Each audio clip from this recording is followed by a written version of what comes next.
Boa noite, sejam todos e todas muito bem-vindos a esse último encontro, né, do nosso curso, que está sendo tão rico, está nos deixando bem preparados aí, inclusive deixando materiais lá, a sala do Google Classroom, para quem nunca usou, ela fica um repositório permanente, então vocês vão poder ficar voltando e revisitando os materiais sempre que for necessário, fora a comunidade, né, de pessoas que a gente cria ali. A gente tem pessoas vou mandar o link já já. A gente tem pessoas do Brasil inteiro que se inscreveram, estão acompanhando o curso de forma virtual, e é por isso que a gente está tentando garantir a transmissão dos eventos que são síncronos, né, do inicial. Então, vamos lá, a apresentação do nosso último palestrante colaborador, né, dos módulos regulares do nosso curso. Digo regulares porque, como eu disse, o material vai ficar lá para consulta posterior. É o Dr. Luiz Fernando Silva, que compõe a assessoria jurídica da Fazubra Sindical. Ele tem uma experiência vasta com direito constitucional, com ênfase no direito administrativo e previdenciário, e especialmente no regime próprio de previdência dos servidores. E aí eu vou ler aqui o mini currículo, vamos dizer assim, oficial, né? Secretário de Recursos Humanos no Ministério de Planejamento, Orçamento e Gestão, entre janeiro de 2003 e janeiro de 2004, e pesquisador colaborador da Escola Nacional de Saúde Pública da Fundação Oswaldo Cruz desde 2008. É também membro da Comissão Especial de Direito Previdenciário do Conselho Federal da Ordem dos Advogados do Brasil, aliás, foi, entre 2020 e 2022, e, como eu disse, assessor jurídico da Federação dos Sindicatos Trabalhadores Técnicos Administrativos e Instituições de Ensino Superior Públicas do Brasil, que é a nossa parente, Fazubra, e assessor jurídico da FENAPS, Federação Nacional dos Sindicatos de Trabalhadores em Saúde, Trabalho, Previdência e Assistência Social. Para quem é do IF, né, e não tem ainda tanto conhecimento sobre carreiras paralelas, a Fazubra é a entidade que representa os servidores técnicos administrativos das universidades, que tem a carreira igual aos servidores técnicos administrativos do IFCE. Vou passar a palavra ao Dr. Luiz Fernando. Fique à vontade. Obrigado. Boa noite a todos, a todas. Quero, antes de mais nada, agradecer o convite feito pelo César, dizer que é um prazer estar aqui com vocês, né? Coincidentemente, aqui em Santa Catarina, o nosso escritório assessora também os sindicatos dos institutos federais, 4 deles. Então, há também alguma familiaridade nossa com essa questão previdenciária de vocês, também por essa origem, né? Eu preparei um pequeno material para servir de roteiro aqui para a nossa conversa, e vamos, então, já diretamente a ele, né? Mas antes, só também faltou dizer do elogio que devo fazer aos sindicatos, porque eu milito no movimento sindical há muitos anos, né? Fui dirigente sindical na área da Previdência antes de ser advogado, e tenho uma crítica que trago comigo já pelo menos uns 10 ou 15 anos do distanciamento que as entidades sindicais do setor público acabaram permitindo que houvesse da formação sindical cotidiana das suas categorias, né? Então, o fato de vocês estarem fazendo cursos dessa natureza é elogiável, né? Eu diria que é quase uma ilha num oceano, porque a realidade nacional, infelizmente, é uma realidade de algum descaso com essa qualificação sindical que me parece tão fundamental para enfrentar momentos tão difíceis quanto os que vocês têm pela frente, né? Então, fica aqui o elogio e vamos, então, diretamente ao trabalho. Antes de mais nada, eu acho que é importante a gente situar um pouco como funciona o sistema de previdência no Brasil, né? Nós temos, na verdade, um tripé formado pelo Regime Geral de Previdência, o RGPS, que administra toda a parte previdenciária do setor privado, e também os servidores públicos regidos pela CLT. Boa parte dos municípios brasileiros, quando veio a ordem constitucional de montar um regime jurídico único, boa parte desses municípios optou por um regime de natureza seletista, né? Já os estados e o governo federal optaram por um regime de natureza estatutária e, portanto, fazendo parte do segundo pilar aqui, que são os regimes próprios de previdência dos servidores civis, né? O terceiro pilar é o regime de previdência complementar, que para vocês servidores começou a ser importante a partir de alguns anos para cá. Nós vamos ver mais à frente, né, à medida em que a Constituição foi sendo alterada, estabeleceu teto para o pagamento das aposentadorias, mudanças em forma de cálculo e, portanto, fez nascer aí algum interesse em conhecer o regime de previdência complementar. E o quarto pilar que está aqui, que na verdade eu considero apenas um coadjuvante, em que pese proporcionalmente, em termos de despesa pública, ser significativa, dada a quantidade de pessoas para as quais essa despesa é destinada, né, que é o regime próprio de previdência das Forças Armadas, do Exército, da Marinha, da Aeronáutica, que consomem, sobretudo por conta de benefícios a filhas que se mantêm na condição de solteira e, com isso, dependentes, de maneira geral, vão herdando benefícios de oficiais de alta patente. Esse regime previdenciário é hoje fonte de uma importante despesa pública. Mas eu diria que a gente pode ficar aí nos três regimes, o regime geral, os regimes próprios e o regime de previdência complementar, para começarmos a nossa conversa. Pode passar, por favor? Bom, em relação especificamente aos regimes próprios de previdência, e ainda mais especialmente no caso dos servidores federais, penso que é importante a gente localizar alguns momentos no tempo, né, de evolução desse regime previdenciário. Então, por exemplo, de 1952 em diante, quando foi aprovado o primeiro Estatuto dos Servidores Civis da União, o regime previdenciário não era um regime contributivo. Esses servidores pagavam 6% apenas para financiar as pensões que deixassem. O regime previdenciário ele era de caráter fiscal, ou seja, os servidores públicos tinham direito à aposentadoria a partir do orçamento fiscal. O regime não era, portanto, de natureza contributiva. A partir do início dos anos 70, quando o regime militar no Brasil começou a admitir de forma volumosa o ingresso de servidores em regime seletista, passou a adotar o regime seletista em detrimento desse regime estatutário anterior. Esses servidores, então, que ingressaram nas décadas de 70 e 80, eu fui servidor federal, ingressei em 1979 no Ministério da Saúde, esses servidores já ingressaram, porque eram seletistas, vinculados ao regime geral de previdência social e, portanto, já pagando contribuição previdenciária como um empregado qualquer, né? E, em tese, o governo federal, como empregador que era, devendo também recolher as contribuições previdenciárias correspondentes.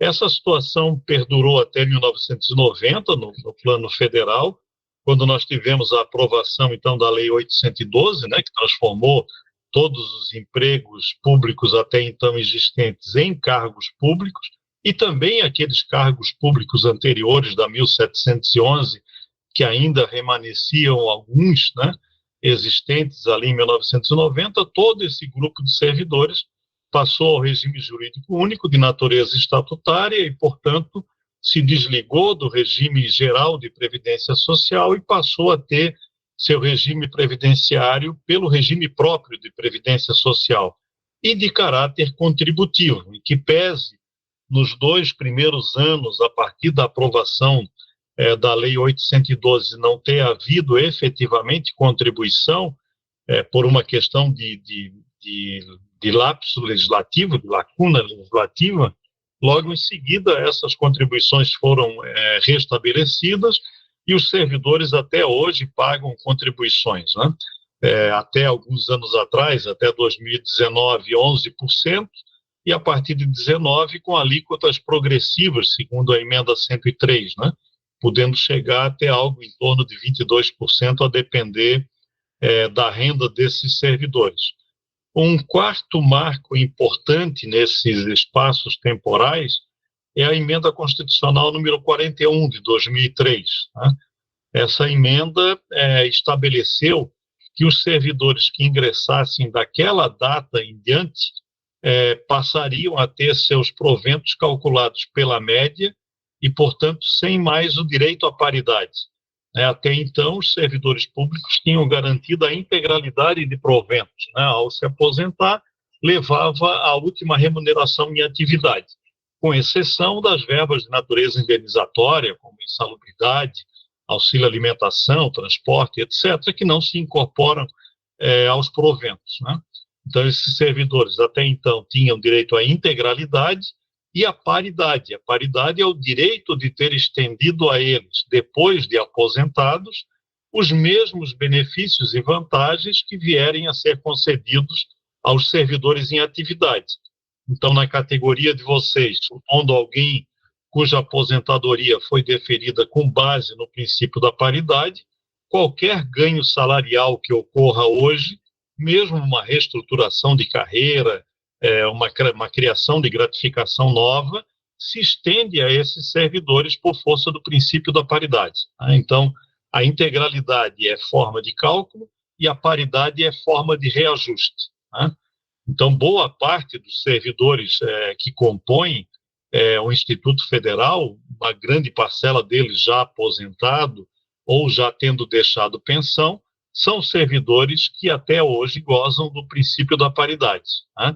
Já aqueles que ingressaram a partir de 2003, a partir do advento da emenda 41, em dezembro de 2003, passaram a ter não mais integralidade, sim cálculo pela média, e suas aposentadorias dali para frente deixaram de ter paridade e passaram a ser reajustadas na mesma data e nos mesmos índices do regime geral de previdência, ou seja, o mês de janeiro de cada ano pelo INPC. Então, servidores que ingressaram a partir da emenda 41 têm essa característica diferente, ou seja, para esses servidores, um eventual ganho da categoria que venha a ocorrer, como vocês tiveram recentemente o reajuste de 9% linear, esse reajuste não se estende a servidores cuja aposentadoria foi calculada pela média e sem paridade. Em lugar disso, eles têm o reajuste geral anual pelo INPC, tá bem? E o terceiro grupo de servidores, eu diria que são aqueles que ingressaram a partir de 5 de fevereiro de 2013, já quando a União havia regulamentado o regime de previdência complementar. Então, a Constituição dizia que a partir do momento em que o regime de previdência complementar no âmbito da União fosse totalmente regulamentado, os ingressantes a partir daquela data, 5 de fevereiro de 2013, não só teriam suas aposentadorias pela média e sem paridade, como estariam sujeitos também ao teto, igual ao teto do regime geral de previdência. Então, sem entrar nas regras de transição específicas, as várias regras que valem em cada um desses momentos, eu diria que essas 5 classificações aqui conseguem colocar todos vocês dentro de um enquadramento previdenciário. Então, se eu estivesse aqui fazendo uma consulta sobre a vida previdenciária de vocês, a primeira coisa que eu faria era saber a data de ingresso, para então tentar classificar vocês dentro dessas 5 classificações e depois, então, olhar a data em que vocês implementam as condições, para daí ver quais são as regras de transição específicas a que vocês fariam jus, tá bem? Então, é importante marcar essas distribuições iniciais. Quanto à sustentação financeira dos regimes próprios de previdência, também acho que é importante destacar alguns aspectos, né? Como eu falei há pouco, o regime previdenciário dos servidores públicos estatutários, ainda da Lei 1711, não era de natureza contributiva. E essa natureza contributiva foi introduzida, então, a partir dos ingressos pela CLT, década de 70, e depois a partir da transformação dos empregos em cargos públicos com a Lei 812. Então, o regime passou a ter natureza contributiva. Isso significa dizer, em regime previdenciário, que ela precisa ter uma relação, eu diria, positiva entre servidores ativos em relação à quantidade de servidores aposentados. Por quê? porque em regime de contribuição, como é o regime previdenciário de vocês, nós temos aí, supondo que a contribuição de vocês, grosso modo, fosse ainda de 11%, né? Eu sei que agora ela já varia de 8 e pouco até 22, a depender daquelas margens, mas vamos considerar que, em média, fosse 11%, como era até 2019, eu posso dizer que cada servidor em atividade faz uma arrecadação de 11% sua e de 22% do empregador, que deve pagar o dobro da contribuição desse servidor. Então, cada servidor em atividade gera uma receita de 33%. Cada servidor aposentado, sobretudo aqueles que ainda levavam integralidade, gera uma despesa de 100%. Então, se eu tiver 3 servidores em atividade, eu arrecado cerca de 99% e consigo pagar uma aposentadoria integral de cerca de 100%. Se eu tiver uma relação entre ativos e aposentados, portanto, maior do que 3/1, eu tenho um regime financeiramente superavitário. Se eu tiver uma relação ativos-aposentados menor do que 3/1, eu tenho uma relação deficitária. No caso dos servidores públicos federais, e aí é uma questão de mera estatística, essa relação hoje é de mais ou menos 1/1. Então, nós temos um servidor em atividade para cada servidor aposentado. Então, evidentemente, se olharmos só para a natureza contributiva desse regime, ele é um regime deficitário. Ele arrecada 33 e paga algo próximo de 100, ou mesmo que seja um pouco menos do que isso, em razão do cálculo pela média, mas 33% não são suficientes para pagar uma aposentadoria do regime próprio. Já no regime geral de previdência, que normalmente é acusado mais francamente de ser um regime deficitário, e isso, infelizmente, tem sido comum, essa acusação em todos os governos, independentemente da matriz ideológica, o regime geral de previdência é superavitário.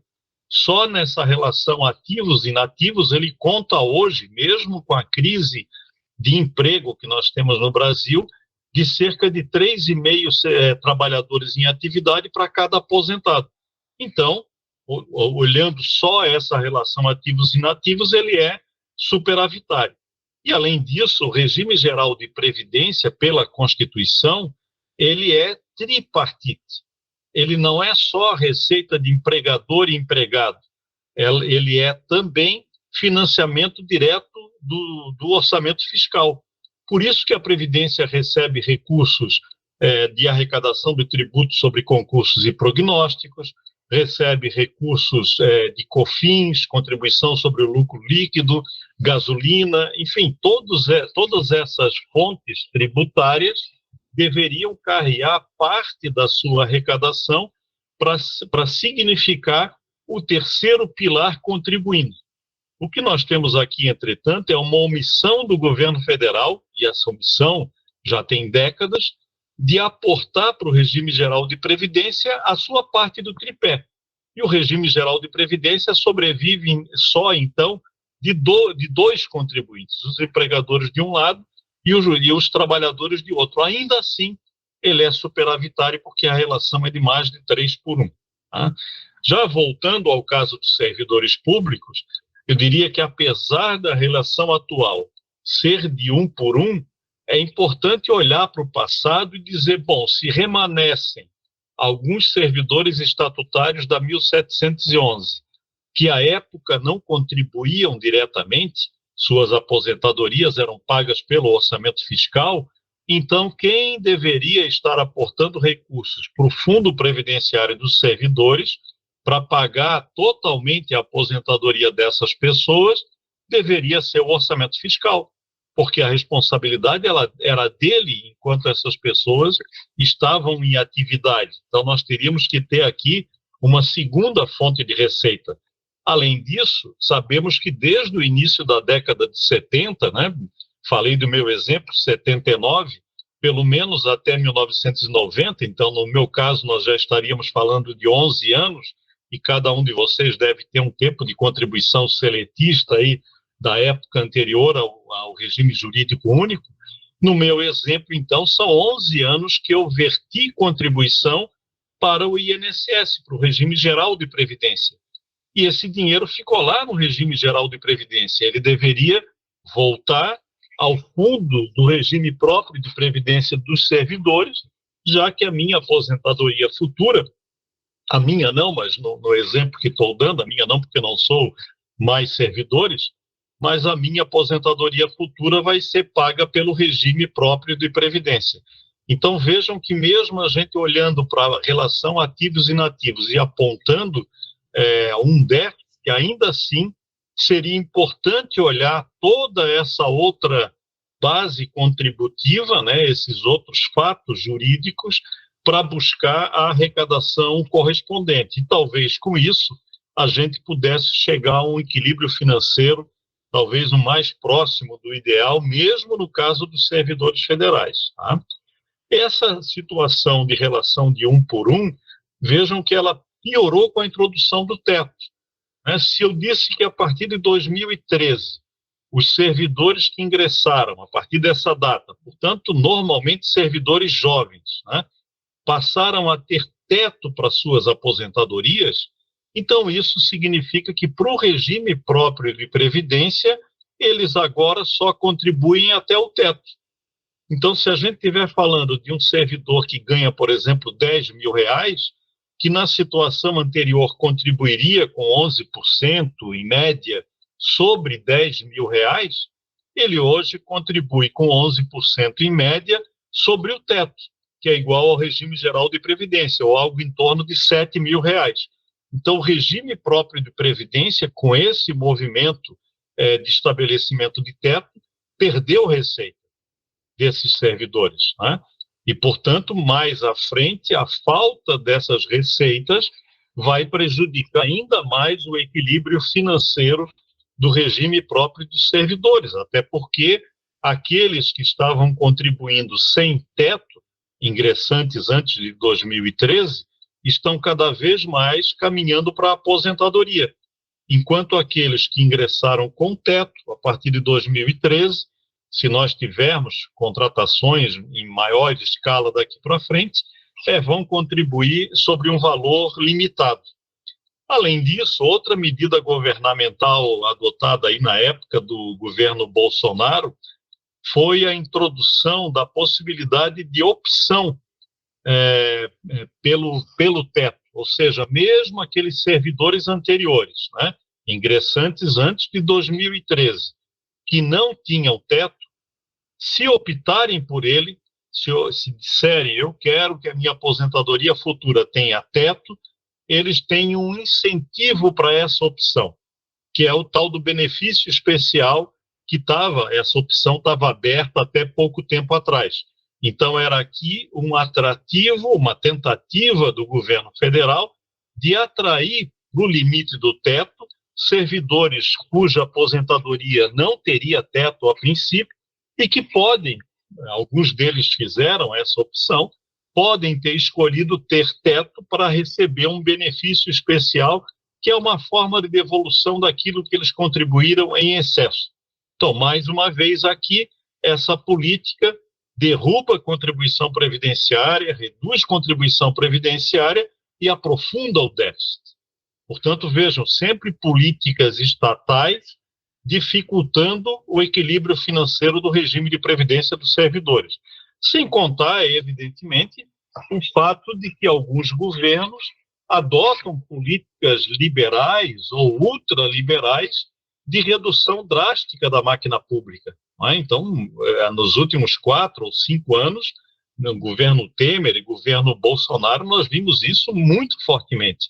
A quantidade média de admissões mensais de servidores públicos caiu drasticamente, enquanto no outro polo, a quantidade de servidores que foram alcançando as condições para a aposentadoria continuou evoluindo. Então, essa política neoliberal ou ultraliberal, em alguns casos, de redução do aparelho de Estado, também causa prejuízo direto ao equilíbrio financeiro da previdência dos servidores públicos. Então, vejam que qualquer ação governamental gera problema no regime previdenciário de vocês. E aí, quando isso aparece mais claramente, qual é a solução dos economistas às várias emendas constitucionais que nós vimos ocorrer desde 98.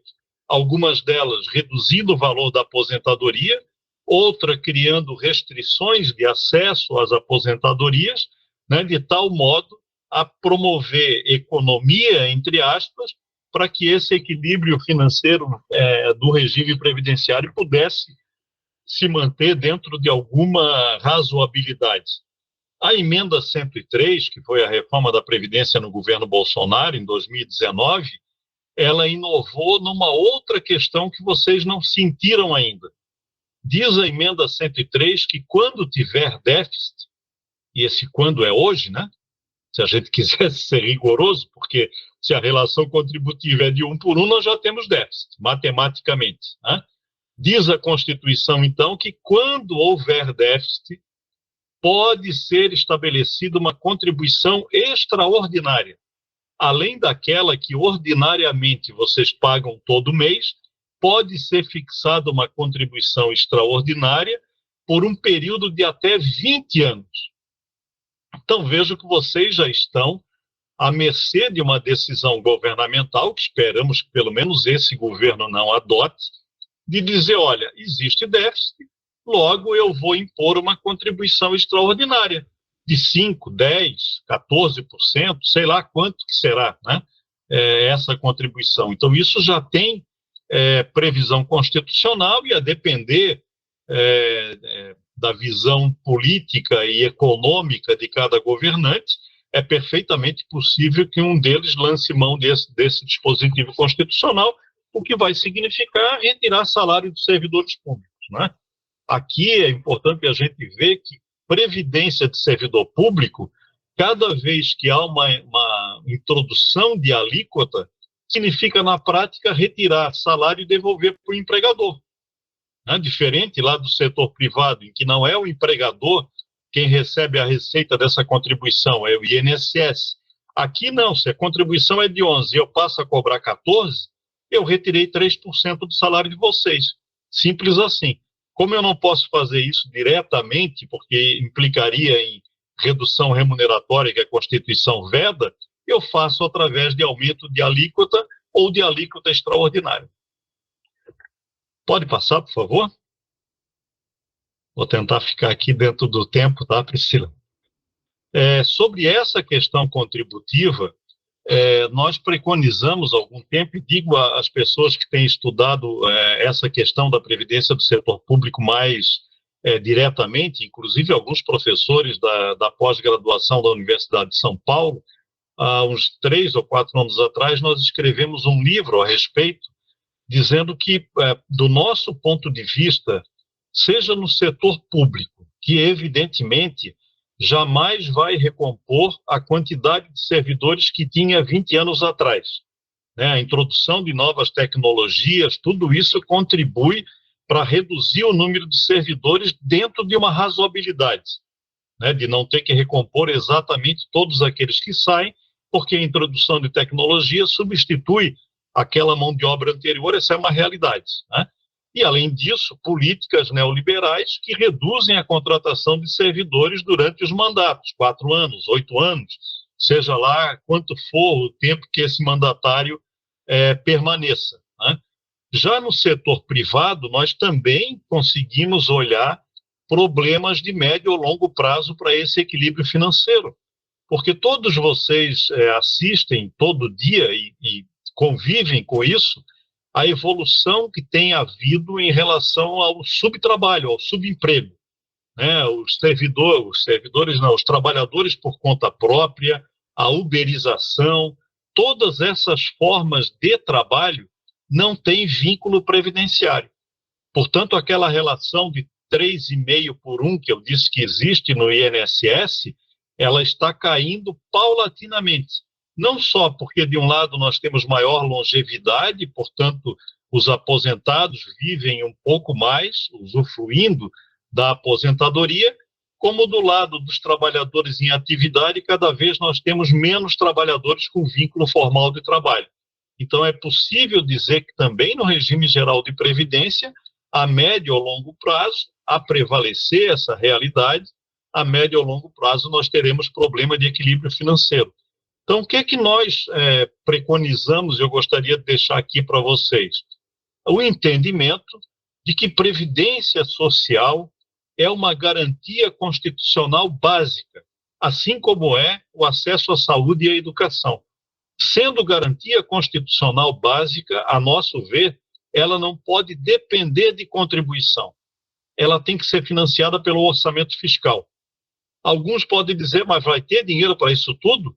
Vai, se houver uma opção política de colocar o pagamento dos benefícios previdenciários de maneira geral, a princípio dos servidores públicos, mas talvez mais à frente também o regime geral de previdência, tem que haver uma decisão política da nação, da população brasileira, de que essa é uma prioridade e tem que ser financiada pelo Estado.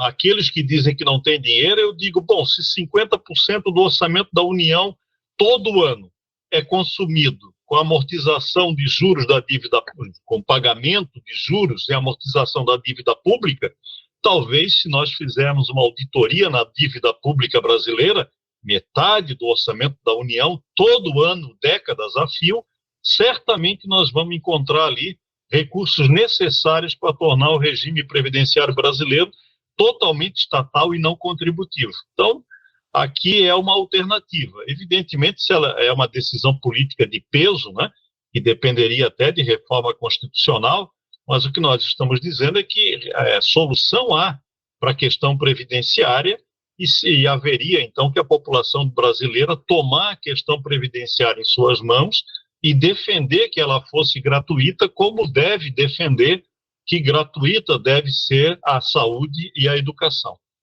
Pode passar, por favor?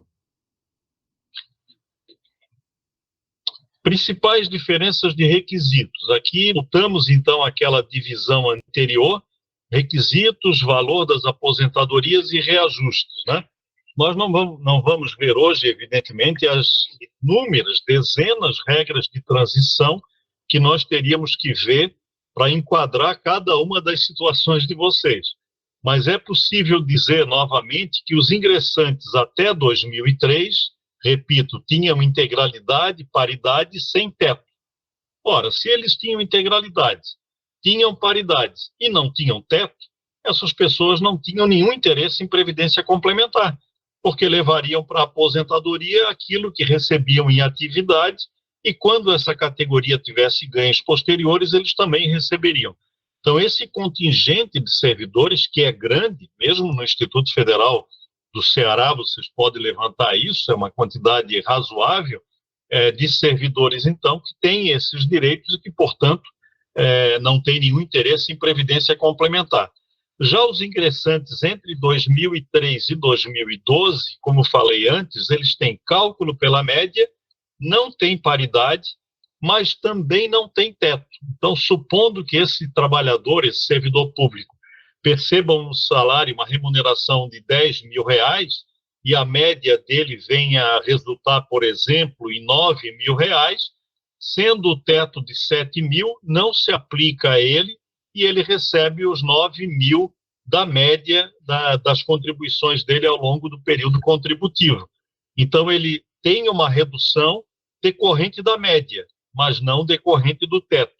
Claro que se eu ganhava 10 e vou me aposentar com 9, eu posso ter interesse em buscar complementação daquele R$1.000 que está faltando, que vai faltar em razão do cálculo pela média.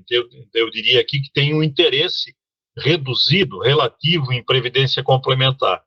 Já os ingressantes de 2013, a partir de 2013, entre 2013 e 2019, cálculo pela média, ingressantes a partir de fevereiro de 2013, cálculo pela média, sem paridade e com teto. Então, voltando ao exemplo de 10.000, se eu fiz o cálculo pela média, deu 9 e o teto é 7, mesmo a minha média dando 9, eu só vou levar 7.000 para a aposentadoria. Então, a minha perda já é mais substancial, é de 3.000. Então, meu interesse em buscar uma complementação é maior, né? Normalmente aqui, então, as pessoas podem buscar a complementação na Previdência Complementar, como, por exemplo, no FUNPRESP do Poder Executivo, se entenderem que aquele fundo de previdência ali é capaz de lhes conceder, ao final do período contributivo, essa complementação, seja ela de 3 mil, no exemplo que dei, ou de 1 mil, no exemplo anterior, né? Só que aqui é importante destacar para vocês que o regime de previdência complementar dos servidores públicos, ele é organizado na modalidade de contribuição definida. A previdência complementar tem duas modalidades no Brasil. Benefício definido é aquela previdência complementar em que eu chego lá e digo, olha, quando eu me aposentar, eu ganho 10 mil, quando eu me aposentar, vou ganhar 7, eu quero ter um benefício de 3. Eu quero complementar esse benefício em 3 mil. Esse fundo de previdência complementar calcula, então, qual é a contribuição necessária, a reserva matemática que você vai formar ao longo do período de contribuição, para ter reserva suficiente para pagar 3. Mas o benefício está definido. É o caso, é o que ocorre nas estatais de maneira geral. Correio, Banco do Brasil, Petrobras, em que a imensa maioria dos regimes previdenciários deles eram de benefício definido. Portanto, o trabalhador já tinha definido a complementação. Já o de vocês é o inverso, é de contribuição definida. Então, quando vocês procuram o FUNPRESP, vocês vão dizer, olha, eu quero pagar R$100, 200, 300, R$1.000, para ter lá na frente o resultado do investimento financeiro. O resultado é uma incógnita. Eu sei o quanto vou pagar, mas não sei o quanto vou receber. Se ao final do período contributivo o FUNPRESP investir mal os recursos de vocês, ou nós enfrentarmos crises econômicas graves, é perfeitamente possível que o dinheiro não exista mais. E aí não haverá lá na frente nenhuma contribuição, nem nenhuma obrigação da União em pagar eventuais prejuízos de vocês, porque o regime era de contribuição definida. Então, ao fazer essa opção, esse servidor precisa pensar bem se talvez não é o caso dele buscar essa complementação, se ele tiver essa margem de possibilidade de contribuição, buscar essa complementação através de outras formas de investimento, imóveis, enfim, outras coisas que possam lhe dar um retorno lá no momento da aposentadoria. E, por fim, ainda aqui em relação a essa distribuição de data de ingresso, dizer a vocês da importância dessa data, né? Se eu tenho um marco aqui, que a data de ingresso define o meu direito, integralidade ou cálculo pela média, paridade ou reajuste pelo regime geral de previdência, sem paridade, teto ou não teto, então é fundamental que eu busque uma data de ingresso para dizer que essa é a minha data a mais precoce possível.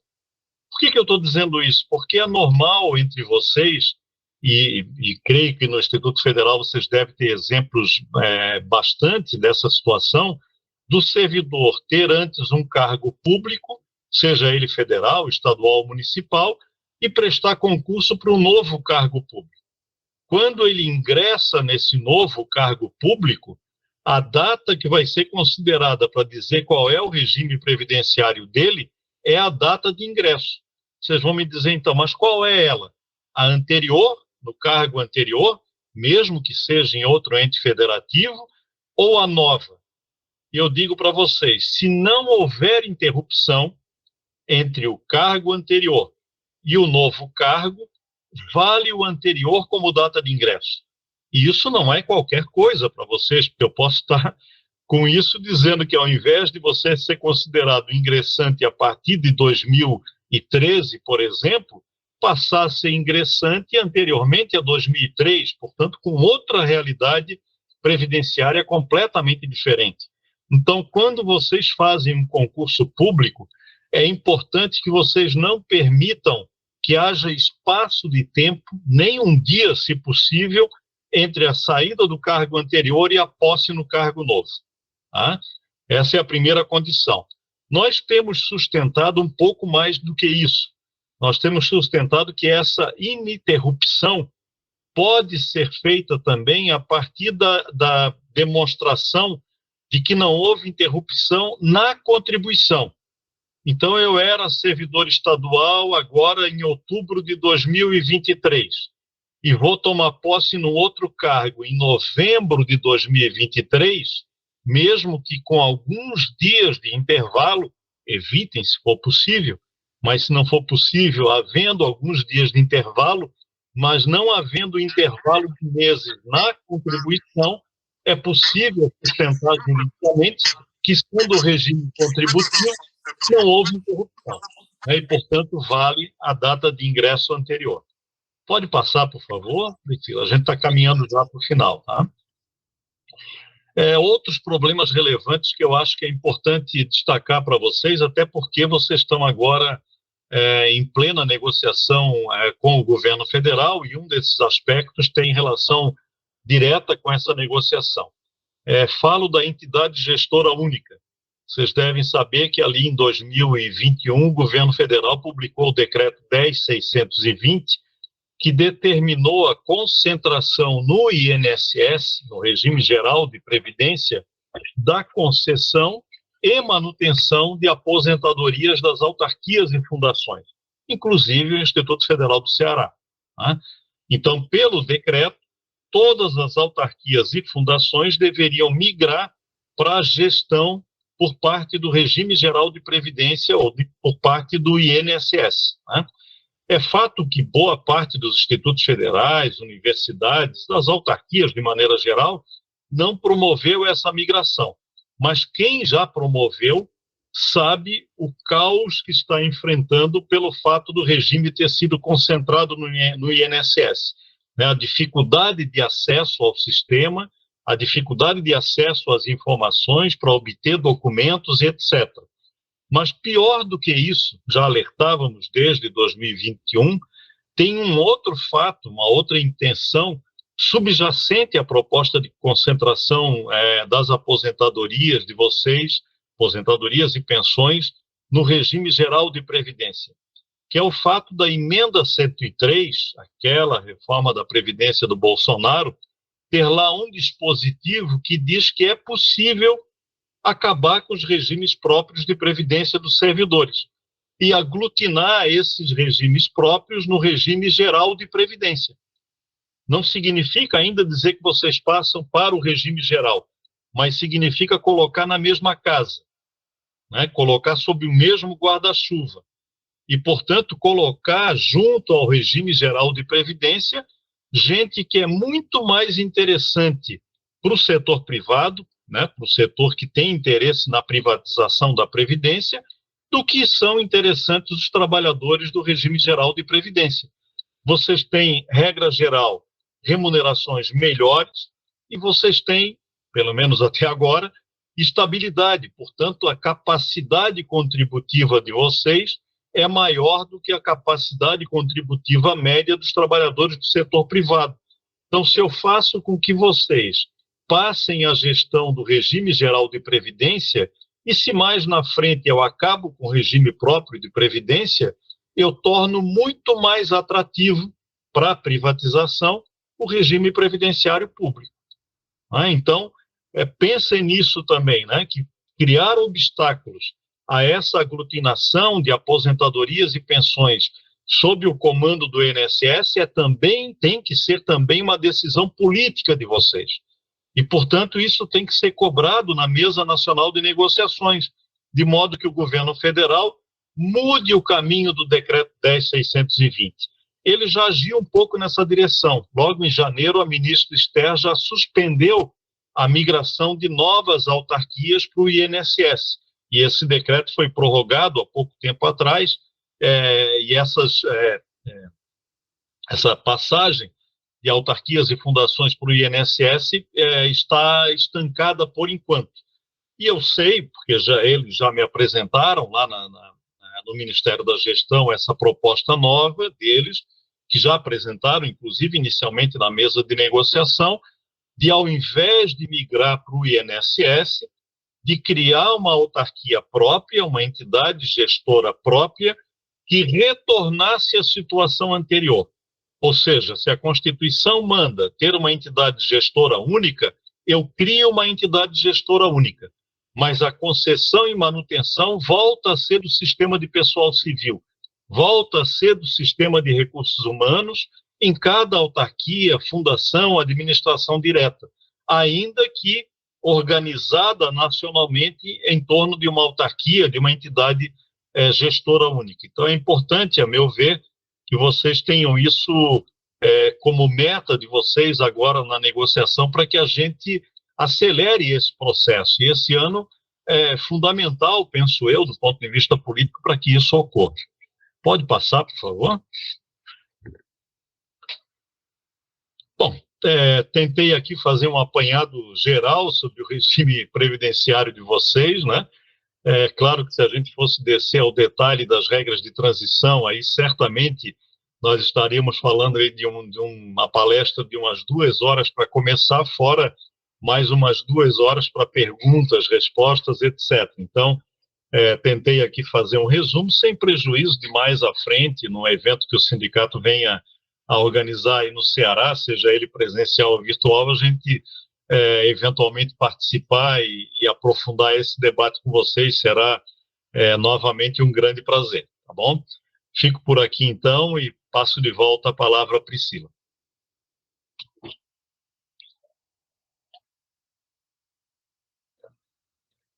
Pronto, pessoal, tinha desligado a câmera porque minha internet deu uma leve oscilada. Vou deixar nesse último slide que ele é inspirador e porque tem um contato do Dr. Luiz aí, e acredito que não vai atrapalhar em nada as respostas. Como eu acho que já foi colocado no chat, né? Então, você fez 3 blocos com 3 perguntas. E aí, o Dr. Luiz responde 3 e a gente vê as demais. Eu estou até agora com 7 perguntas que eu consegui captar do chat, enquanto o Dr. Luiz fazia sua apresentação. Então, a gente tem espaço ainda para 2. Vou ler a primeira. Pode ser, doutor? Pode sim, Priscila. Só peço que tu identifique a pessoa para eu poder anotar aqui e saber quem é que eu estou respondendo, tá bem? Isso, vou falar, todo mundo. A primeira pergunta veio do Henrique Zanata. E no cálculo da aposentadoria pela média, válido para quem ingressou a partir de dezembro de 2003, essa média é calculada sobre quais salários? Todos os salários ao longo da carreira ou apenas uma parte deles? Eu vou ler as 3 e depois eu posso mandar no chat juntas para facilitar para você. Tá bom, doutor? A segunda, o Gessiano Pinheiro Feijão. Você prefere ir respondendo de uma por uma? Vi que você já ia. Não, pode em grupo, é melhor. Sim. É melhor. Embora sejam quase todos exemplos práticos, mas é melhor o grupo. O Gessiano Pinheiro Feijão. Entrei no Estado, acredito que é no governo do Estado, né? Algum órgão do governo do Estado, antes de 2003, e pedi exoneração em 15 de dezembro de 2009, porque fomos informados que iríamos tomar posse 17 de 12 de 2009, acho que no cargo federal. Porém, a posse foi em 4 de janeiro de 2010, né? Só um mês, quase um mês depois. Como comprovar que não houve interrupção? Em um outro momento ele reformulou, perdão. E aí a pergunta é essa: existe como comprovar que não houve interrupção se eu sair de um órgão do Estado para um órgão federal nesse íntere que é inferior a 30 dias? E a terceira da Lídia, ela entrou, Lídia Farias Lima, que é inclusive colega da diretoria, entrei em 2014, aí ela eu sei que é no IFCE, me aposenta apenas pelo teto, mas não entendi a questão da média no histórico que o senhor apresentou. Ok, me repete só o nome da última pergunta, por favor. Lídia Farias Lima. Lídia, tá bem. Bom, vamos lá então, vamos ver se eu consigo responder. Me parece que elas têm bastante relação entre si, né? Nós estamos falando aqui de pessoas ingressantes a partir de 2013, né? Ou ingressantes durante o espaço de tempo aí e querem saber não só a questão da data de ingresso, como a forma de cálculo.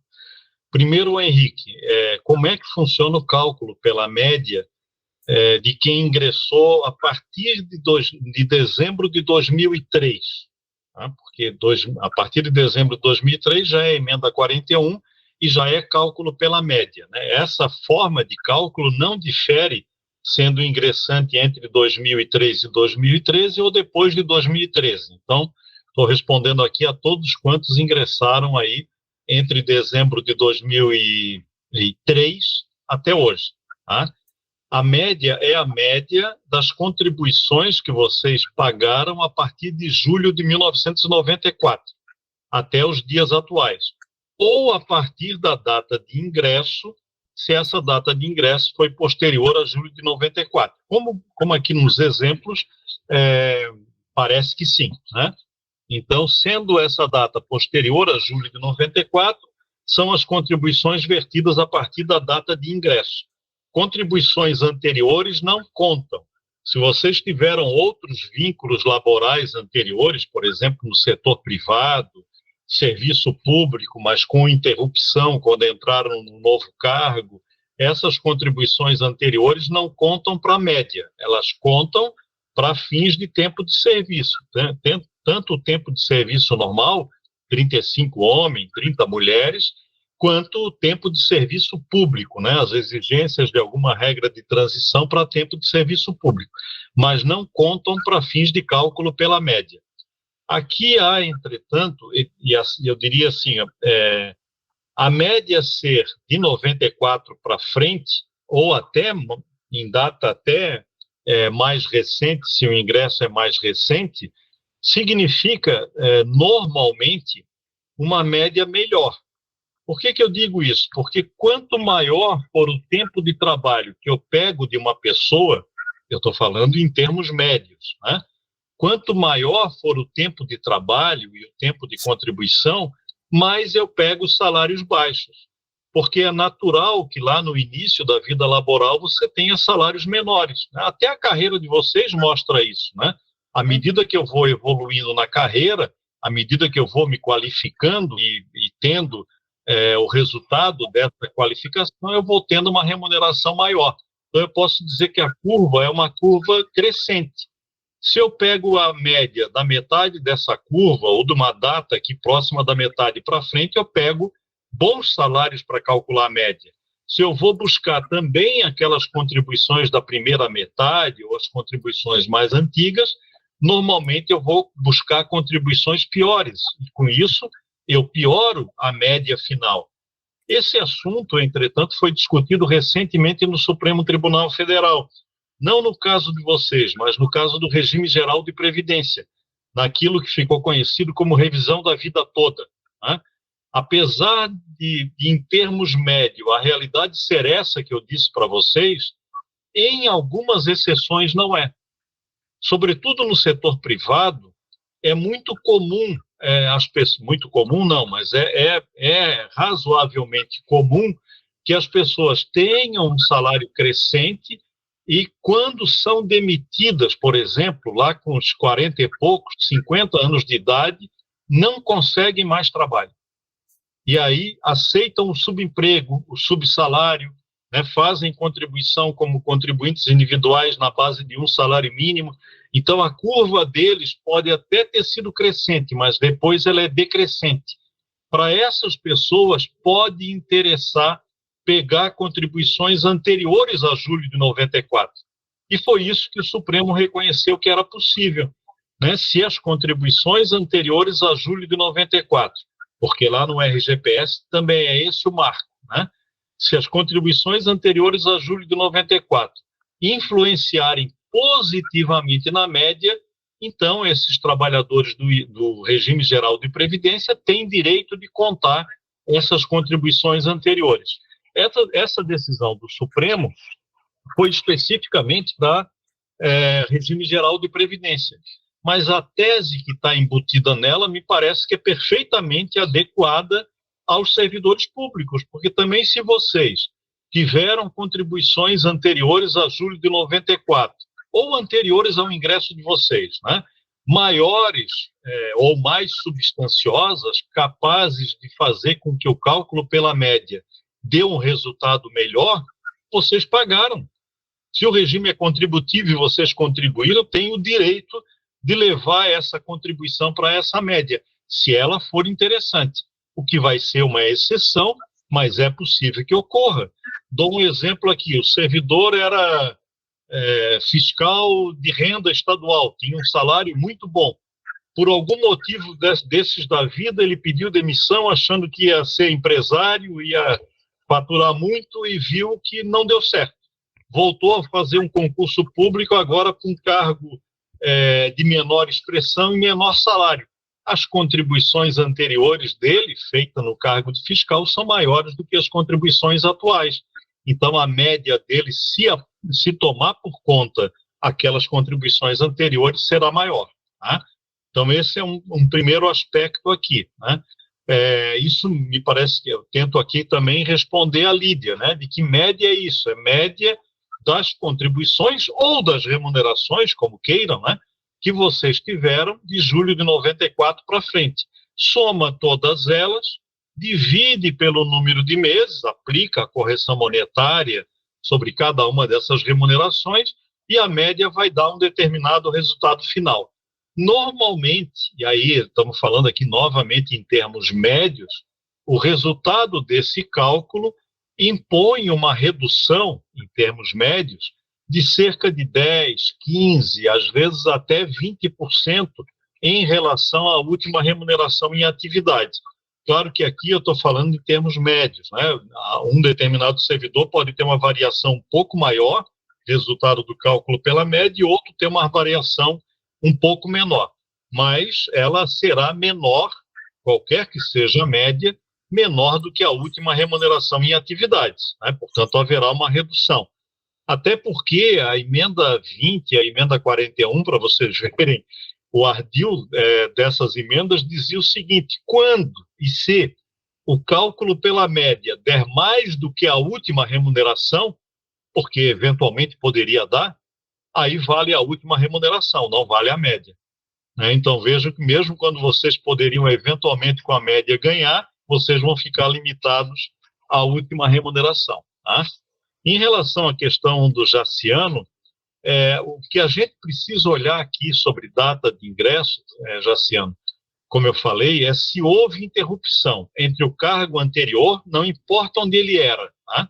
Porque essa data de ingresso não é só a data de ingresso no serviço federal, pode ter sido no serviço público estadual, municipal, eu iria até além, sociedades de economia mista, empresas públicas, porque isso tudo é serviço público, tá? Então, isso tudo interessa para definir a data de ingresso. Mas não pode ter descontinuidade para esse fim. O Ministério, o governo federal, a administração pública, entende descontinuidade como um dia de diferença entre a saída de um e a posse no outro. Se tiver mais de um dia, já há descontinuidade. E a data de ingresso é a nova. Nós dissemos, como falei há pouco, que, como o regime é contributivo, nós entendemos que é possível sustentar que essa descontinuidade é mês de contribuição. Então, se você contribuiu em agosto, saiu, ficou lá uma semana fora, depois tomou posse no novo cargo em setembro e contribuiu em setembro, então não há intervalo de contribuição. Há contribuição em agosto e há contribuição em setembro. Portanto, a data de ingresso tem que ser a mais antiga e não a mais nova. Mas é uma sustentação que vocês terão que fazer com o departamento jurídico aí do sindicato em juízo. Não tem jurisprudência pacificada ainda sobre essa interpretação. Agora, se eu vou além e esse intervalo é maior de 30 dias e, portanto, deixou de ter uma contribuição mensal no meio do caminho, aí vai ser muito difícil dizer que não houve intervalo de vínculo com o serviço público, porque efetivamente houve, inclusive intervalo contributivo de mais de 30 dias. Portanto, aí penso que dificilmente a gente conseguiria vencer uma tese que sustentasse que não havia descontinuidade. Né? Lembrem que vocês, quando saem de um cargo público, esse é um cuidado que vocês podem ter, ao invés de pedir exoneração, vocês podem pedir vacância. Se vocês pedem vacância do cargo anterior e tomam posse no novo cargo, não haverá descontinuidade entre a data dessa vacância e a data da posse, porque você vai pedir a vacância a partir daquela data. E essa vacância faz, inclusive, com que, se vocês, no novo cargo, forem demitidos, por exemplo, por qualquer motivo, vocês possam voltar ao cargo anterior. Demitidos até por uma irregularidade funcional. Vocês possam voltar ao cargo anterior porque havia vacância. Você não deixou de ter aquele cargo, você deixou de exercê-lo. E se quiser voltar a ele, volta a qualquer tempo. Seja porque ocorreu uma demissão, seja porque você não gostou do cargo de destino e quer voltar ao cargo anterior. Desde que isso seja feito no prazo de 3 anos, que é o prazo do estágio probatório, você pode retornar ao cargo anterior. Então, o mais correto aqui, quando você pede demissão ou exoneração de um cargo anterior, é, ao invés disso, pedir vacância, porque isso te traz uma segurança um pouco maior, tá bem? Sigo com você, Priscila. Pronto. Vou ler devagar para você conseguir tomar uma água, que já foi outra aula. Muito maravilhosa, inclusive. Vamos para o segundo bloco. A primeira pergunta é da Núbia Regina, que ingressou no Serviço Público Federal em 89, à época com 18 anos, quando vai poder aposentar com a integralidade? Né, com qual idade? A quinta pergunta é da Valéria dos Santos. Existe alguma legislação que obrigue o órgão a cadastrar o servidor público com poucos dias de vacância de outro cargo? Sei de um caso que o colega saiu do governo federal e foi para o estado, e o regime de previdência começou a contar do zero. Aí acaba, né, caindo no que o senhor já abordou, mas é só reforçar com ela que pedir para o colega procurar assessoria jurídica. E a sexta, do Henrique Zanata. Quando há mudança de cargo público sem interrupção, mas com mudança de regime, por exemplo, do RGPS para o RPPS, ainda assim, a data de ingresso a ser considerada no momento da aposentadoria será do primeiro cargo? Beleza, ótimas perguntas. Vamos a elas, então. Primeiro, a Núbia, né? Ingressa em 89, quando é que ela vai aposentar? Essa resposta eu só conseguiria te dar, Núbia, se tivesse aqui o espelho do teu tempo de contribuição averbado junto ao órgão público, para poder fazer o cálculo. Você ingressou em 89, então veja, a primeira coisa que eu vou ter que olhar é 98, emenda número 20. Quanto tempo faltava em 98 para você preencher as condições que vigoravam até então? Porque ali nasce o pedágio, né? Depois eu tenho que ir até 2003, emenda 41. Você completou até ali, tinha direito adquirido ou não tinha? Dependendo do que você tem de tempo até ali, pode ser que você tenha direito adquirido, pode ser que não. Se não tinha direito adquirido até dezembro de 2003, caiu nas novas regras de transição da emenda 41. Se cumpriu esses requisitos até 2019, em 2019 você tinha direito adquirido. Veja que 2019 nós já estamos falando aqui de 30 anos, né? Então você está ali num espaço muito próximo de, em 2019, quando veio a emenda 103, ter cumprido os requisitos para aposentadoria segundo as regras vigentes anteriormente. Mas é um detalhe, eu preciso ver exatamente o número de dias, o tempo no cargo, o tempo no serviço público, o tempo total de serviço, o pedágio em 98, todas essas condições vão se somando para saber se você preencheu os requisitos. Se você preencheu esses requisitos até novembro de 2012, desculpem, até novembro de 2019, que foi a data da emenda 103, você terá preservado o direito adquirido à situação anterior e poderá exercê-lo a qualquer tempo. Já se você não implementou até novembro de 2019 as condições que vigoravam na emenda 41, você caiu nas regras da emenda 103. A emenda 103 tem duas regras de transição, que são optativas, você escolhe uma ou outra, né? Cada uma delas tem lá suas condições de elegibilidade. E cada uma delas tem duas formas de cálculo do benefício e duas formas de reajuste. Uma assegura integralidade e paridade, outra é cálculo pela média sem paridade. Então, veja que na tua situação eu tenho que, primeiro, compor exatamente o teu tempo total de serviço e olhar no tempo. 2008, 1998, dezembro de 2003, novembro de 2019 e atualmente. Né? E a partir daí é que eu vou poder te responder. Aqui, só você me dizendo que ingressou com 18 anos em 89, eu não consigo afirmar isso, tá? Porque eu tenho que afirmar isso com dias exatos, né? Tanto dias relativos à idade, quanto dias relativos ao tempo no cargo, ao tempo do serviço público e ao tempo de serviço de maneira geral, tá? Mas é possível, sim, fazer esse enquadramento. Existem programas, eu creio que já até no governo federal, em que você lança esses dados e o programa te responde as alternativas, porque é possível que ele diga, olha, se você completou antes de 2019, ele vai dizer, olha, você completou a regra tal da emenda 41 e tem direito adquirido a ela, você também completou depois a regra de transição tal da emenda 103 e a outra, eventualmente, né, a outra regra de transição da emenda 103, você teria aí 3 opções, né, de aposentadoria. Aí você vai escolher qual delas te é mais favorável, sobretudo em relação à condição de acesso à aposentação e ao cálculo, a forma de cálculo dos proventos e a forma de reajuste futuro. Tá? Eu vejo muitos servidores, às vezes, dizendo o seguinte, eu prefiro o cálculo pela média, porque daí eu vou ter reajuste anual garantido pelo INPC, igual ao do regime geral de previdência. Enquanto a tal da paridade, que é me manter vinculado à categoria de origem, não me dá essa garantia. Eu digo para vocês o seguinte, olhem as séries históricas. Não olhem um mês, não olhem um ano, não olhem 4 anos, porque esses 4 anos podem ter sido de um governo muito ruim para vocês. Olhem a série histórica.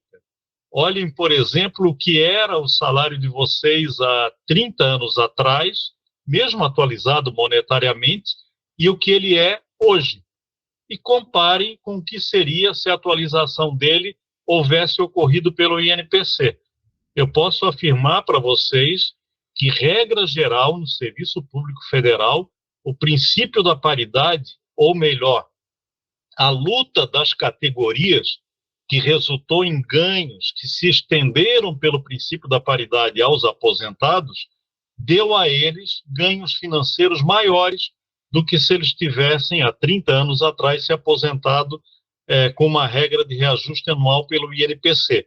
Para dar uma ideia para vocês aí, por exemplo, do pessoal do INSS, com quem eu tenho uma relação mais próxima, nos últimos 20 anos, eu fiz esse cálculo para o Sindicato da Previdência, nos últimos 20 anos, o resultado da luta sindical deles, e vejam que nesses 20 anos tem 4 anos de governo Bolsonaro, sem nenhum reajuste. Nesses 20 anos, eles tiveram 1.100% de incremento salarial. E nesses 20 anos, o INPC, que foi o reajuste lá do regime geral de previdência, foi de 350%.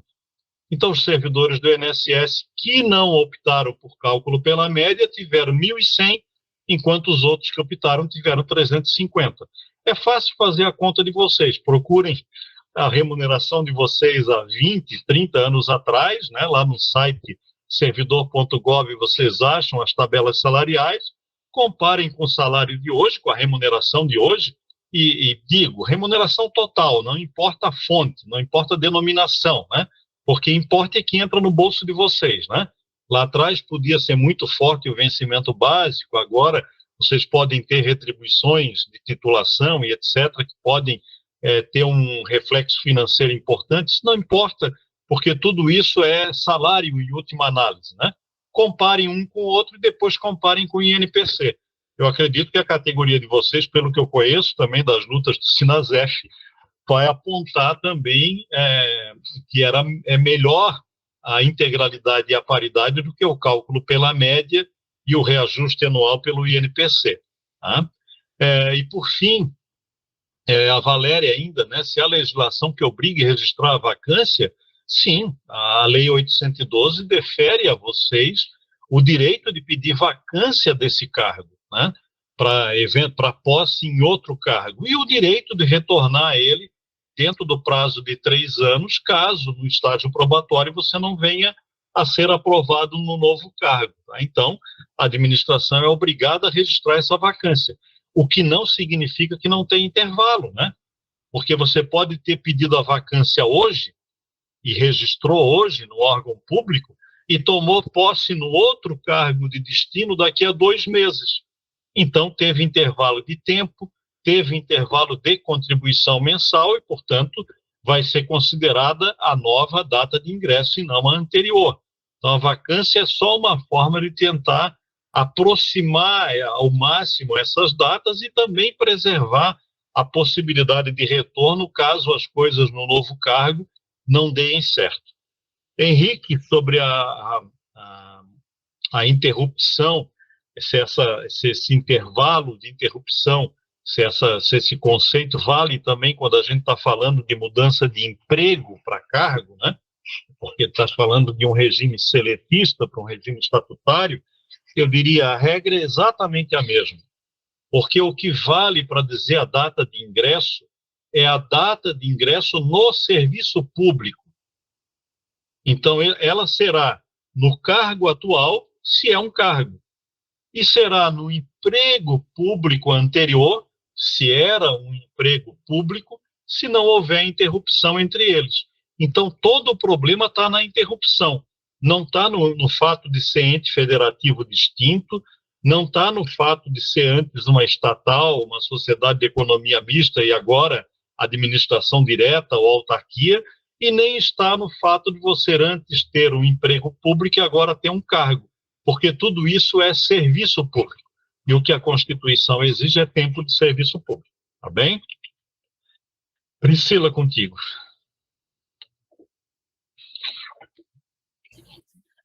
Vamos seguindo. Eu vou dar um leve cambalacho para encaixar 3 perguntas, perdão, 3 perguntas e um apontamento que eu acho importante ser talvez a última coisa que você fale, né? A gente tem um grupo diverso, com certeza, temos 50 pessoas na sala e vão haver várias situações, mas eu acredito que uma boa parte é ingressante mais ou menos recente, então vai linkar com a vida dos servidores. Vamos lá. A primeira pergunta do terceiro bloco é do Jorge, que pergunta: a pirâmide etária impacta a capacidade de arrecadação do sistema previdenciário, como a existência de contribuição até mesmo, aliás, era um ponto, desculpa, saí lendo de seguida, como a existência de contribuição até mesmo de aposentados influencia nesse cálculo e essa capacidade de arrecadação do sistema previdenciário. Aí, 8. O Emerson: fui residente multiprofissional em especialização na saúde mental antes de ingressar no IFCE em 2014. Recebíamos uma bolsa de estudos onde havia desconto previdenciário com vínculo ao Ministério da Saúde, então, no âmbito federal. Poderia, então, solicitar, no momento da aposentadoria, contabilizar com regime esse período anterior a 2013? E a última pergunta também acabou sendo do Jorge, porque passou um tempo ali no chat. No caso da vacância, é possível retornar à mesma unidade de lotação? No caso do IFCE, só para contextualizar, a gente tem 32 campi e o Jorge é do IFCE. Você retorna à mesma unidade de lotação ou apenas ao mesmo órgão? E aí eu vou só dar uma complementada nessa pergunta. A gente pode solicitar vacância para assumir, por exemplo, um concurso que seja de outro âmbito, por exemplo, estadual. E aí, já eu falo a coisa que eu quero que você fale por último. Ok. Terminamos, então? Sim, o bloco de perguntas, sim. É só uma pergunta que eu vou transformar num questionamento, né, para o futuro. Beleza. Jorge, primeiro, a questão da pirâmide etária e seu impacto, né, sobre esse equilíbrio financeiro. Sem dúvida, né, o fato da gente ter no Brasil, e tem no serviço público, uma pirâmide etária que paulatinamente está deixando de ser uma pirâmide para ser um retângulo, né? Pirâmide é porque na base você tinha muita gente contribuindo e no ápice você tinha pouca gente recebendo. Essa era a realidade brasileira de décadas atrás e era também a realidade do serviço público há décadas atrás, né? Claro que à medida que eu vou concedendo aposentadorias e lá na base da pirâmide eu não recomponho a força de trabalho, lembrem lá do que eu falei das políticas neoliberais de redução do Estado, incentivo à demissão dos servidores públicos, que é demissão de servidor em atividade, geralmente jovem, tudo isso impacta na formação dessa pirâmide. A maior longevidade, o tempo em que as pessoas que se aposentam vão receber benefício, tudo isso impacta e, portanto, a questão da pirâmide etária é sempre um referencial para quem estuda equilíbrio financeiro de um regime previdenciário, seja ele o regime geral ou do regime próprio. A contribuição de aposentados, que foi introduzida no caso do serviço público, né, contribuição do que exceder ao teto, que é a regra atual, ela ajuda, sim, ela é, em média, 11%, aí só os aposentados, não o empregador, poderiam ter dito que a União também paga, né? Mas só os aposentados, então eu posso dizer, bom, então eu tenho 11 do ativo, com 22 relativos a esse trabalho servidor em atividade por parte da União. Então, eu tenho 33.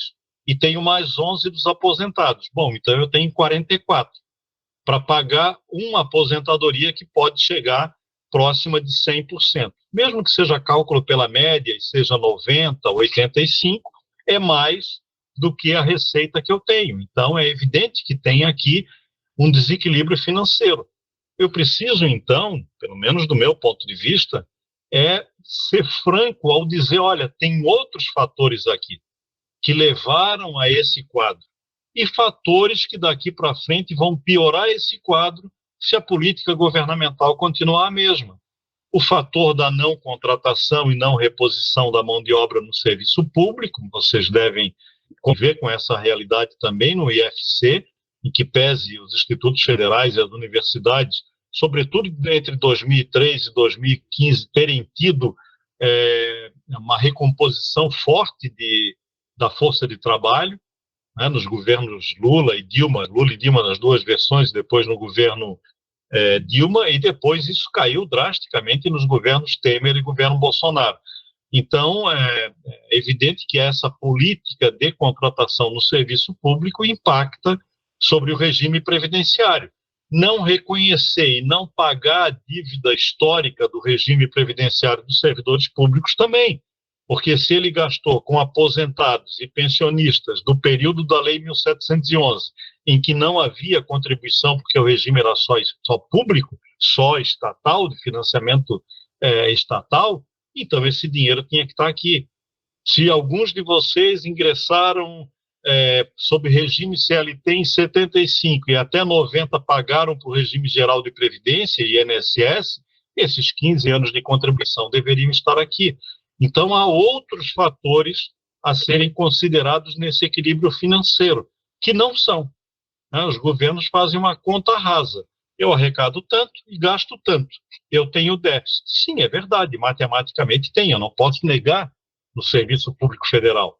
Essa realidade pode ser diferente em estados, municípios, a depender da relação ativos e inativos, tá? A pergunta do Emerson a respeito de uma bolsa vinculada ao Ministério da Saúde, tá? Claro que uma bolsa de estudo, mesmo na condição de residente, não é nem um emprego público e nem um cargo público. Mas eu diria, ela é ou deveria ser considerada serviço público, porque é serviço público, não é? Esse trabalho feito durante esse período. Então, eu tentaria, juridicamente, sustentar que a data de ingresso deveria ser aquela data em que você começou no regime de residente, e não a data posterior, quando você ingressou em cargo público, desde que entre uma e outra não haja essas interrupções, e desde que lá na condição de residente tivesse havido recolhimento de contribuição previdenciária. seja ao regime geral de previdência, seja ao regime próprio. Então, eu não tive interrupção na prestação do serviço e não tive interrupção no pagamento de contribuição. Se eu não tive essas duas, eu acho que, com base em princípios constitucionais, como da razoabilidade, da proporcionalidade e até da finalidade, é possível sustentar que a data de ingresso deveria ser a data anterior, mas é uma discussão a ser feita juridicamente. Portanto, eu sugiro que tu procures também os advogados aí do sindicato e primeiro veja esses detalhes, essas pré-condições que eu mencionei há pouco, porque sem elas, né, a ausência de intervalo, né, sem elas me parece impossível, né, enfrentar esse debate, e se não houver essa ausência de intervalo, aí sim, acho que vale a pena enfrentar para retroagir a tua data de ingresso e aí, nesse caso, fazer valer as regras previdenciárias de transição aplicáveis àquela data anterior. Tá? Quanto ao Jorge, se a vacância se dará, o retorno, né, na hipótese de vacância, se dará à mesma unidade, ao mesmo cargo, diz a Lei 812 que, a princípio, ela deve se dar no mesmo cargo. Porém, se esse cargo estiver ocupado, e é possível que a administração tenha pegado aquele cargo que estava vago e tenha promovido um concurso público, né? Então, aquele cargo em que você estava nele anterior e deixou de estar por vacância, esse cargo foi preenchido. Nessa hipótese, se não existir o mesmo cargo público, por exemplo, de professor, né, para você retornar, você vai retornar, segundo a 812, para cargo de atribuições iguais ou assemelhadas, até que haja possibilidade de provimento no mesmo cargo. Então, a primeira condição é o cargo, a existência dele, para você retornar, para saber se é o mesmo ou não. A segunda é saber se a unidade, no quadro de lotação dessa unidade, onde você trabalhava, se ela também tem vaga, porque disso também depende o retorno à atividade. A princípio, sim, você deveria retornar para a mesma unidade e para o mesmo cargo, mas depende desse cargo estar vago, ou então adaptação para um novo, né? E depende dessa unidade dispor de força de trabalho. Tá? Desculpa, a parte final, Priscila, era quando se é possível a vacância para outro ente, não é isso? Isso. Então, eu era servidor público federal, pedi vacância no cargo que eu ocupava de servidor federal, por exemplo, porque passei num concurso público para servidor estadual. É possível pedir essa vacância? A meu sentir, sim, porque o Instituto da Vacância não restringe para onde é o destino, né? Ela permite que você deixe de ocupar o cargo durante um certo espaço de tempo, o espaço de tempo do estágio probatório no cargo de destino. Então, uma vez demonstrado que você fez concurso e foi aprovado num cargo de algum ente federativo, por exemplo, você pede a vacância do cargo federal, a meu ver, eles devem conceder essa vacância, vai cumprir o estágio probatório num cargo de destino e, caso não dê certo, você tem direito de pedir o retorno ao cargo anterior, né? Desde que, claro, haja esse cargo vago, caso contrário, o mesmo que já disse anteriormente, e desde que a unidade que você trabalhava tenha vaga. Muito obrigada, doutor. Vamos nos encaminhando para o final. E a pergunta, ela já não era uma pergunta, era um posicionamento, que eu decidi deixar para o fim, que aí você já faz com as suas considerações finais. A Lídia tinha questionado sobre se há alternativa ao FUNPRESP, né? É uma realidade que está posta, e aí o que é que a gente pode fazer objetivamente, né, neste momento? Como eu disse, eu acho que a grande massa dos presentes era ingressante após o estabelecimento do fundo. E aí você pode se encaminhar para as considerações finais, depois a gente vai fazer um sorteio do livro do professor Márcio Portman. Tá bem. Também uma pergunta importante. Como falei anteriormente, o FUNPRESP e a Previdência Complementar de vocês é regime de contribuição definida, portanto, é uma incógnita. Eu não estou dizendo aqui que não vai dar certo, sabe? Que não vai ter daqui a 20, 30 anos de contribuição, não vai ter reserva matemática para pagar uma complementação de aposentadoria razoável, de repente até ótima. Tudo vai depender, porém, da competência e da qualidade desses investidores ao longo do tempo, da gestão do Funpresp e dessas reservas ao longo do tempo. E, às vezes, nem deles vai depender. Se nós tivermos crises econômicas que derrubem, por exemplo, algumas empresas públicas onde está investido o dinheiro do Funpresp em ações, se essas empresas falirem, foi embora o dinheiro.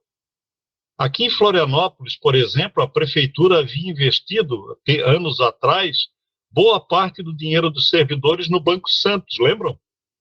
E o Banco Santos evaporou e a prefeitura perdeu aquele dinheiro. Prefeitura não, os servidores perderam aquela reserva. Logo, quando chegar o momento da aposentadoria, não tem reserva suficiente.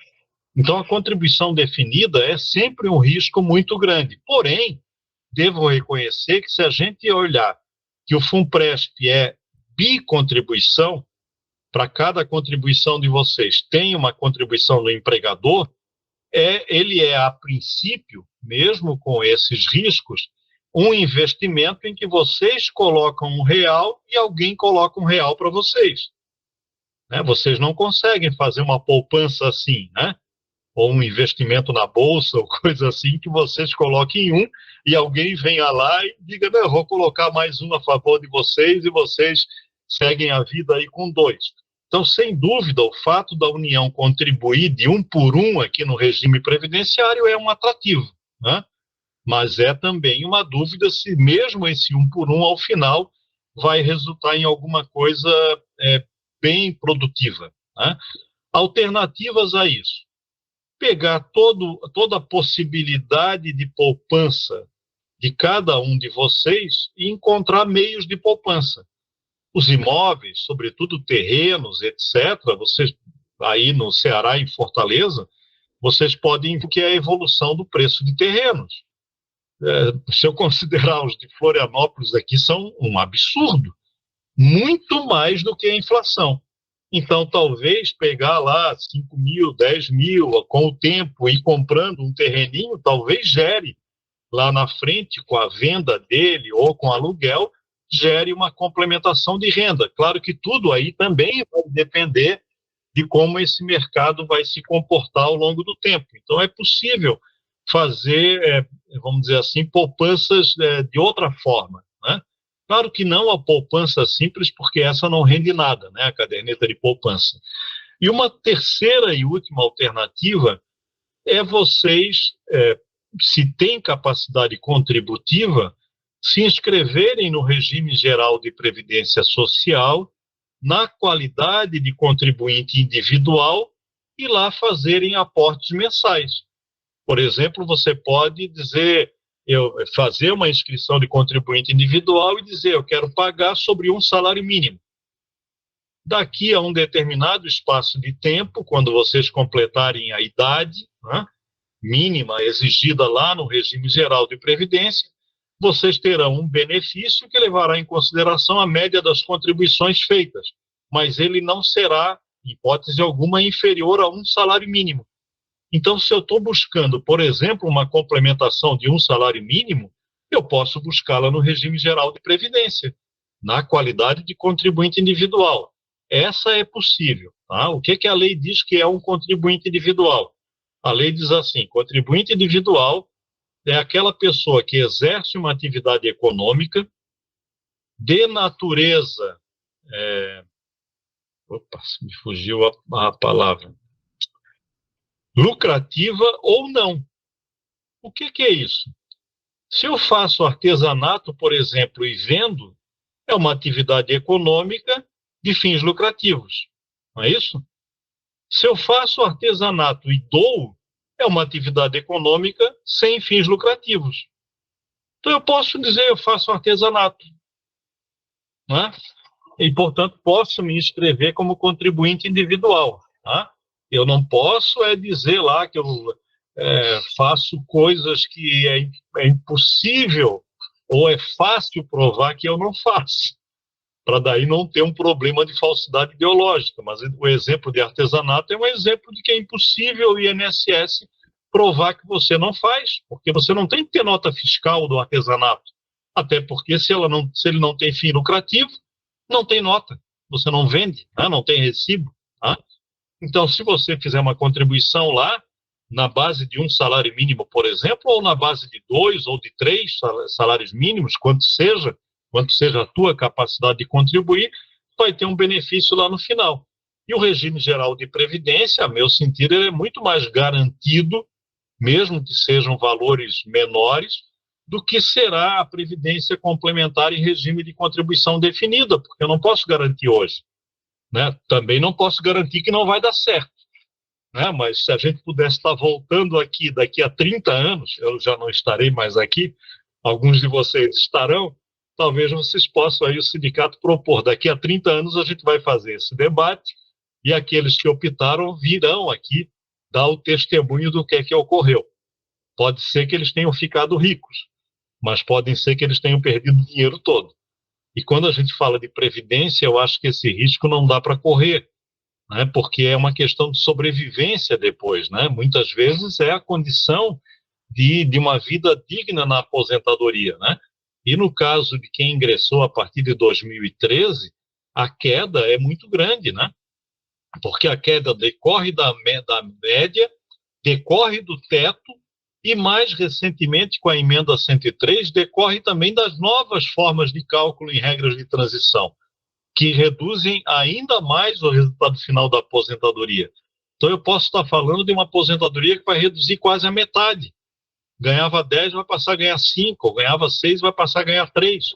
Isso pode ferir bruscamente a capacidade de sobrevida digna dessa pessoa. Então, é importante pensar hoje nessa reserva matemática. E a forma de fazê-la, vocês é que vão ter que decidir mesmo, porque não há outra alternativa, a não ser que a gente consiga voltar atrás e restabelecer naquela ideia original a previdência pública em regime não contributivo e, portanto, assegurando valores de aposentadoria dignas a todos os trabalhadores do setor privado ou do serviço público. Agradeço, então, a oportunidade de estar aqui com vocês, né? Me coloco à disposição, na medida do possível, para participar um pouco mais. Deixei aí esse material que vocês podem disponibilizar à vontade, tá, Priscila? Se depois quiserem mais algum material aqui de slides que a gente tenha utilizado aí nas entidades nacionais, até no Sinasef a gente apresentou alguns meses atrás um material no Sinasef Nacional, então estou sempre à disposição para o que puder ajudar vocês aí nessa política de qualificação, tá bem? Muito obrigado e forte abraço a todos aí. Muito obrigada, doutor. A gente vai querer todo o material que você puder mandar. Como eu disse, a gente está com a sala de aula virtual e aí acaba sendo um repositório para a gente ir revisitando, embora a legislação eventualmente fique obsoleta, né? Mas esperamos que essa fique obsoleta quanto antes, que seria bom a gente rever mesmo o tempo. Mas é conhecimento e a gente vai guardar com todo carinho tudo sem enviar. Esses slides aqui já estão lá. E aí eu passo a palavra ao César, primeiramente. Mais uma vez agradeço, doutor, estava comentando com os meninos do grupo da diretoria que eu odiei previdenciar a faculdade inteira. E hoje eu amei, gente, não senti nem o tempo passar. Queria agradecer aqui a presença de todos, né, de todas. Agradecer aqui o nosso convidado de hoje, né, o companheiro Luiz Fernando. Eu pedi licença para não chamar de doutor, chamar de companheiro Luiz Fernando. E foi assim que o Lobão me apresentou. Esse rapaz tem um companheiro muito bom. Ele é advogado, mas acima de tudo é um companheiro muito bom aqui da luta e domina muito bem esse assunto. A gente viu aqui que foi informações muito importantes para nós, sobretudo para nós que fazemos a diretoria do sindicato. Muitas vezes estamos lá e chega algum filiado e faz pergunta a gente sobre o regime previdenciário e a gente acaba não tendo muitos elementos, etc. E isso foi muito bom. E, obviamente, contribuiu para a formação nossa geral aqui do curso, né? Então, companheiro Luiz, muito obrigado aí pela sua explanação, pela sua contribuição, e certamente a gente iremos procurá-lo depois para outros eventos, oportunidades, quem sabe até um evento presencial aqui, né? Curtir um pouco aqui, um pouco do calor aqui do Ceará, né? Então, agradecemos também, hoje nós estamos encerrando essa etapa na semana, né? Os 4 dias semanais, mês de outubro. É o primeiro evento que nós estamos experimentando fazer esse curso de forma online. O encerramento oficial será no sábado agora, com um seminário. Teremos 2 bancos, aí eu vou deixar para a Carla apresentar melhor. E esperamos vocês no sábado. E depois, no decorrer da semana, a gente vai organizar e confeccionar os certificados, né, para ser enviados para todos aqueles e aquelas que conseguiram participar de todo o evento. Então, obrigado mais uma vez, companheiro Luiz Fernando. Obrigado aí, boa sorte, estamos juntos. Um abraço, César. Boa noite a todos, então.